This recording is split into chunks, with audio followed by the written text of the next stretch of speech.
اردو سیکھنے کا یہ ویڈیو نمبر 109 ہے۔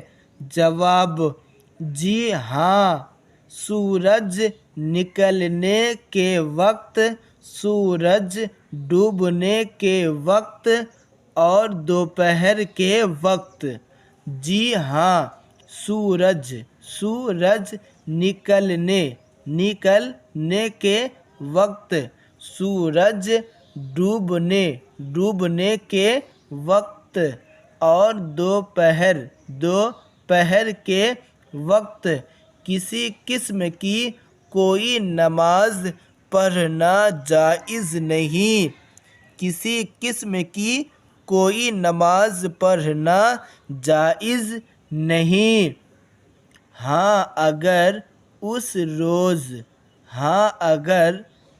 روز عصر کی نماز نہیں پڑھی تو سورج ڈوبنے کے وقت پڑھ لے، سورج ڈوبنے کے وقت پڑھ لے، مگر اتنی تاخیر کرنا سخت گناہ ہے، مگر اتنی تاخیر کرنا سخت گناہ ہے۔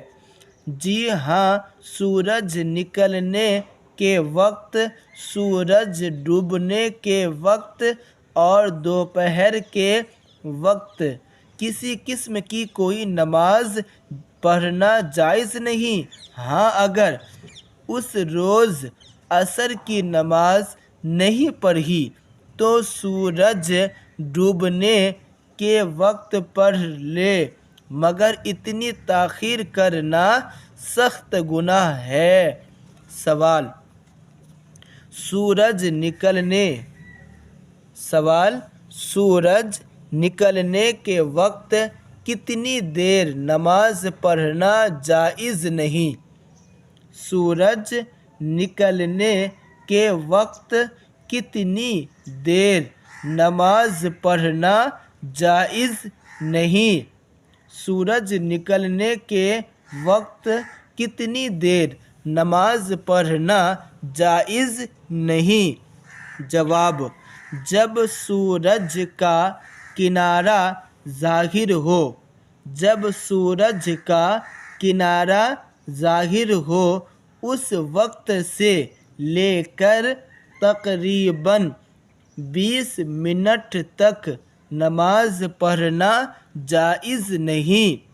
جب سورج کا کنارہ ظاہر ہو، اس وقت سے لے کر تقریباً 20 منٹ تک نماز پڑھنا جائز نہیں۔ سوال: اور سورج ڈوبنے کے وقت کب سے کب تک نماز پڑھنا نہیں جائز ہے؟ اور سورج ڈوبنے کے وقت کب سے کب تک نماز پڑھنا نہیں جائز ہے؟ جواب: جب سورج پر نظر ٹھہرنے لگے، جب سورج پر نظر ٹھہرنے لگے، اس وقت سے لے کر ڈوبنے تک نماز پڑھنا جائز ہے۔ پہلے ہی ہے نہیں، جائز ہے۔ جب سورج پر نظر ٹھہرنے لگے، اس وقت سے لے کر ڈوبنے تک نماز پڑھنا نہیں جائز ہے، اور یہ وقت بھی تقریباً 20 منٹ ہے، اور یہ وقت بھی تقریباً 20 منٹ ہے۔ سوال: دوپہر کے وقت، دوپہر کے وقت کب سے کب تک نماز پڑھنا جائز نہیں؟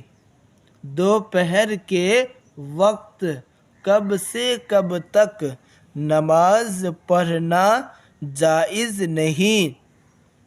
جواب: نصف النہار، شرع سے نصف النہار حقیقی تک، نصف النہار شرعی سے نصف النہار حقیقی تک نماز پڑھنا جائز نہیں، پڑھنا جائز نہیں، جس کا بیان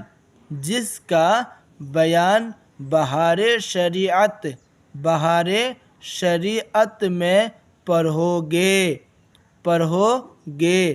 چلیے اس ویڈیو میں یہیں تک، ملتے ہیں نیکسٹ ویڈیو میں۔